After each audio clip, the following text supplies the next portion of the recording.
ओम नमः शिवाय। ओम नमो नारायण।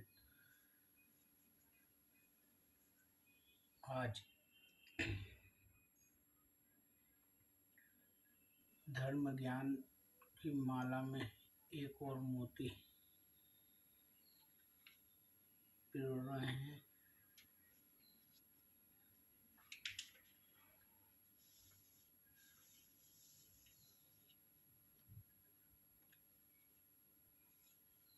सभी को ओम नमो नारायण। भारतीय संस्कृति पूर्व जन्म एवं कर्म सिद्धांत पर आधारित है। संसार में सर्वत्र सुख दुख हानि लाभ जीवन मरण दरिद्रता संपन्नता रुग्णता स्वस्थता और बुद्धिमत्ता अबुद्धिमत्ता आदि विभिन्न स्पष्ट रूप से दिखाई पड़ता है, पर ये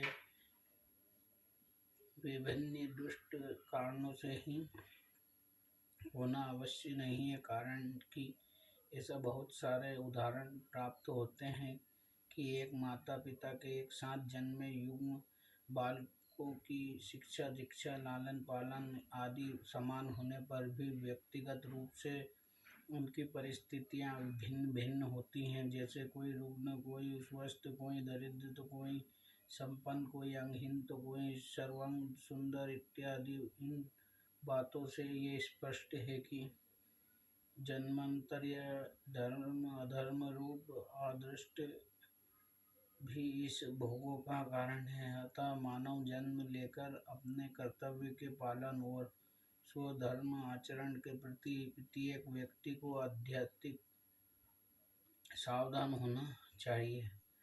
प्रत्येक मनुष्य के जीवन में कुछ क्षण ऐसे होते हैं जब उसकी बुद्धि निर्मल और सात्विक रहती है तथा उन क्षणों के में किए हुए कार्यकलाप कर्म शुभ कामनाओं से समन्वित एवं पुण्यवर्धन करने वाले होते हैं। पर सामान्यतः काम क्रोध लोभ मोह मद मत्सर्य ईर्ष्या दम्भ राग द्वेष आदि दुर्गुणों के वशीभूत मानव का अधिकतर समय पाप आचरण में ही व्यतीत हो पाता है, जिसे वो स्वयं भी नहीं समझ पाता। 24 घंटे के समय में यदि 1 घंटे का समय भगवत आराधना अथवा परोपकार आदि शुभ कार्यों के निमित्त अर्पित किया तो शुभ कार्य का पुण्य हमें अवश्य प्राप्त होगा।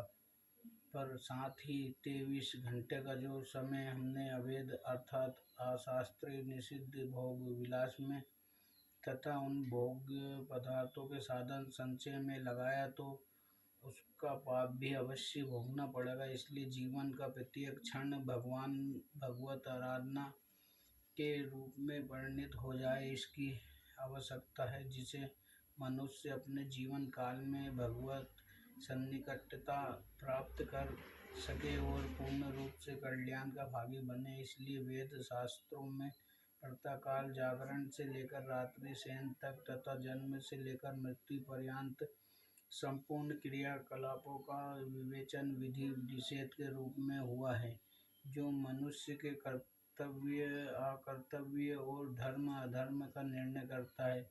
वैदिक सनातन धर्म शास्त्र सम्मत स्वधर्म अनुष्ठान ही सर्वेश्वर सर्वशक्तिमान भगवान की महती सपर्या अर्थात उनकी पूजा है, जो मानव को श्रेय कल्याण प्रदान करती है। गीता में भगवान ने स्वयं कहा है, स्वकर्मणा तम भ्रेयाचार्य सिद्धिम विन्दति मानवा।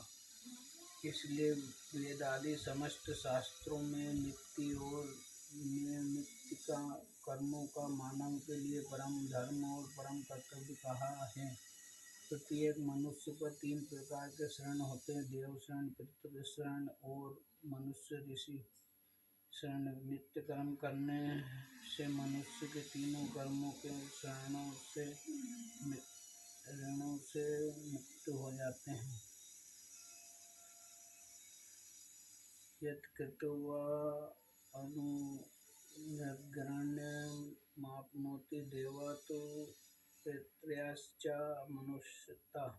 जो व्यक्ति श्रद्धा भक्ति से जीवन पर्यंत प्रतिदिन यथाधिकार स्नान, संध्या, गायत्री जप, देव पूजन, बलि, विश्वदेव स्वाध्याय आदि नित्य कर्म करता है, उसकी बुद्धि आत्मनिष्ठ हो जाती है। आत्मनिष्ठ बुद्धि हो जाने पर सने सने मनुष्य के बुद्धि की भ्रांति, जड़ता, विवेकहीनता, अहंकार, संकोच और भेदभाव नष्ट हो जाते हैं।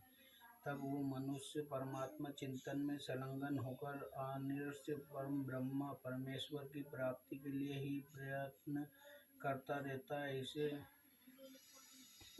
इससे उसे परमानंद की अनुभूति होने लगती है। परमानंद की अनुभूति होने पर मनुष्य सने सने देवी गुणों से संपन्न होकर ईश्वरोन्मुख हो जाता है। ईश्वरोन्मुख होने के बाद मनुष्य को परमात्मा के वास्तविक तत्व का परिज्ञान होने लगता है और फिर वो सदा सर्वदा के लिए जीवन मुक्त हो जाता है तथा सत्यम ज्ञान मनंता ब्रह्मा में परिनिष्ठिता होकर आत्मोद्धार कर लेता है। यही मानव जीवन की विशिष्ट सफलता है। अतः मानव जन्म को सफल करने के लिए मानव मात्र को नित्य कर्म नियमित रूप से करने चाहिए। कुछ नित्य कर्म तो ऐसे हैं जिन्हें प्रत्येक व्यक्ति को राग पूर्वक नियमित रूप से करना ही पड़ता है, जैसे शौच आदि कृत्य, स्नान, भोजन, शयन इत्यादि। पर ये सारे कर्म शास्त्र की आज्ञा के अनुसार होने चाहिए, तभी वे धर्म आचरण के रूप में परिणत होंगे। जीवन के साधारण क्रियाकलापों पर भी शास्त्रों ने विवेचन किया है और अपनी सम्मति प्रदान की है। यथा प्रातःकाल कब उठा जाए, उठने के बाद सर्वप्रथम क्या किया जाए, इसके लिए शौच, दंत धावन, स्नान, भोजन, शयन आदि सभी की विधि बताई गई है। अतः इसके अनुसार जीवन धारण करना ही श्रेयस्पद का अवलंबन है। प्रस्तुत पुस्तक में प्रातःकाल जागरण के पश्चात प्रातःकालीन भगवत स्मरण से लेकर अभ्यास, शौच, दंत धावन विधि, छोर कर्म स्नान, संध्योपासना, जप, तर्पण, ब्रह्मयज्ञ, बलि, वैश्वदेव आदि पंच महायज्ञों का विवेचन, देव पूजन, मानस पूजन, सूर्य नमस्कार, नित्य दान, संकल्प विधि, अतिथि सत्कार, भोजन विधि, शयन विधान आदि प्रकरणों के साथ साथ नित्य पाठ करने के स्तोत्र का संग्रह भी किया गया है तथा विभिन्न देवों की दैनिक उपयोग में आने वाली स्तुति और आरती का संलग्न हुआ है। विशिष्ट पूजा प्रकरण के अंतर्गत स्वास्तिक वाचन, गणेश पूजन, वरुण कैलाश पूजन, पुण्याहवाचन, नवग्रह पूजन, षोडश मातृका, चतुष्टय योगिनी तथा वास्तु पूजन का भी संग्रह हुआ है। इसके साथ ही पंचदेव शिव, पार्थिवेश्वर, शालाग्राम तथा महालक्ष्मी, दीपमाला आदि के पूजन विधान भी प्रस्तुत किए गए हैं। प्रत्येक मनुष्य के 24 घंटे में 21,600 बार श्वास लेते हैं। अतः प्रति श्वास के अनुसार भगवान नाम स्मरण होना ही चाहिए। शास्त्रों में अजप जप की एक सरल प्रक्रिया भी यहाँ दिया है। पुस्तक के अंत में विभिन्न देवी की पूजा एवं निषिद्ध पत्र पुष्पों का विवेचन भी हुआ है, जो अर्चकों के लिए अत्यंत महत्वपूर्ण है।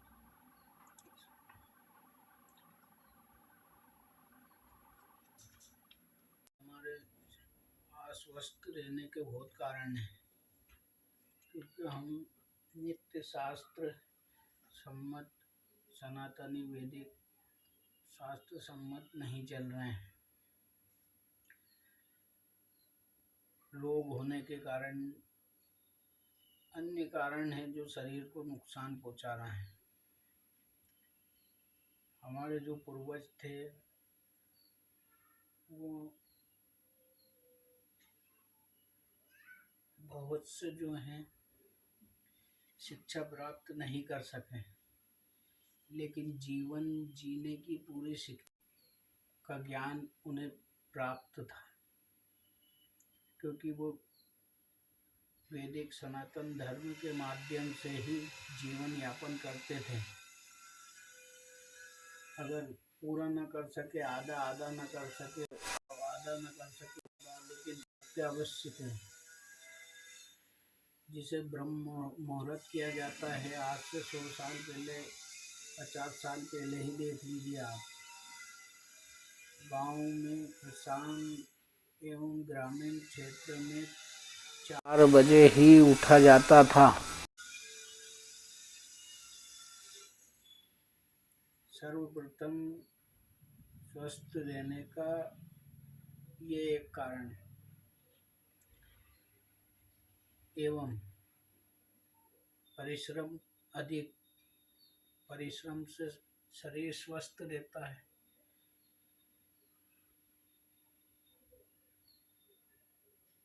आज हम सुबह से उठ के भगवान स्मरण तो शायद कई लोग बाद में ही करते होंगे, टूथपेस्ट पहले करते हैं। वही उसको पहले हमारे ग्रामीण क्षेत्र में लकड़ी के जो गेट वगैरह, फाटक, द्वार हुआ करते थे, उस पे कड़ा तेल लगाया जाता था। क्यों लगाया जाता था? क्योंकि उसमें दीमक न लगे, कीड़े न पड़े, या अन्य चीजों के कारण वो खराब ना हो। अगर सोचिए उसमें आप शक्कर भर देते या उस समय शक्कर पोत देते, तो कीट पतंग कितने उसमें नुकसान पहुंचाते हैं। तो आयुर्वेद के अनुसार उन्होंने बहुत सी चीज अपने धर्म, वेद वेदांग उपनिषद, धार्मिक महापुराणों,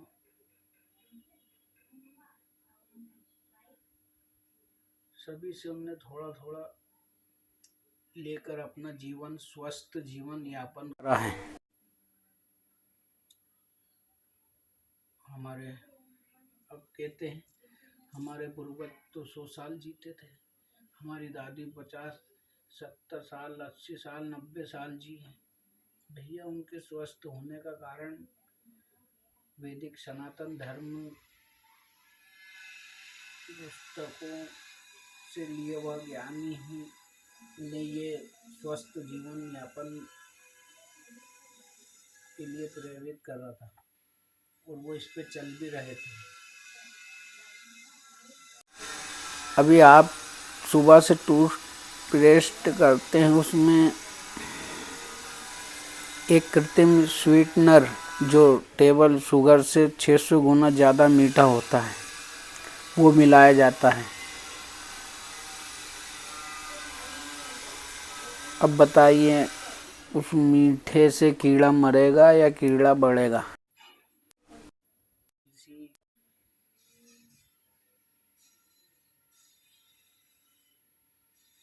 टूथपेस्ट वाले को बदनाम नहीं करना चाहते, लेकिन हमारा धर्म है कि हम ज्ञान को सही जगह प्रेरित करें, ज्ञान से सही प्रेरित करें। नीम की दातुन, बबूल, लापा मार्ग, अन्य आज 8-10 ऐसी चीज़ें हैं जिनसे हमारे आयुर्वेद ने बताया है। नीम की डाली से मंजन किया जाता था। हमारे दादाजी तो ऐसे दांत थे कि वो चने चबा जाया करते थे। गन्ने तो वो 80 साल की उम्र में छील देते थे जैसे कागज छील रहे हो। भैया उनकी जीवन यापन करने के तौर तरीके हमने अपनाए क्यों नहीं? स्वस्थ दांत क्यों नहीं बनाए?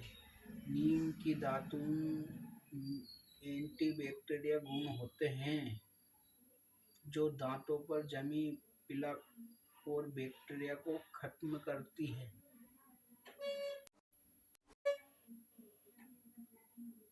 लेकिन अब इन बातों पर कौन ध्यान दे रहा है?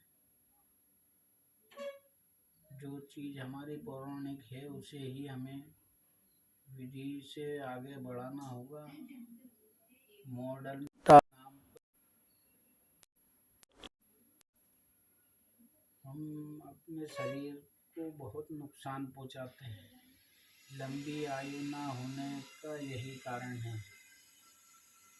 कब उठना, कब सोना, कब खाना, क्या खाना, क्यों खाना, इन चीज़ों पर हम ध्यान ही नहीं दे पा रहे हैं। तो आप स्वस्थ रहने के लिए कम से कम वो ना अपना सको तो जो अपने पूर्वज वो नहीं होंगे। वो धार्मिक तो बहुत देती है, लेकिन आज के लिए बस इतना ही वीडियो में। नहीं तो डॉक्टर बोलेंगे 2 किलोमीटर पैदल चलना, सुबह की सैर करना है। हमारे पूर्वज सुबह 4 बजे उठ के स्नान करके खेत पे जाते थे 2 किलोमीटर, स्वस्थ रहते थे। डॉक्टर कहते हैं हंसना है, एक थेरेपी है हंसना, उसे भी इस्तेमाल करो। हमारे यहाँ 4 जने बैठ के हंसा करते थे मेड़ पे, अन्य जगहों पर।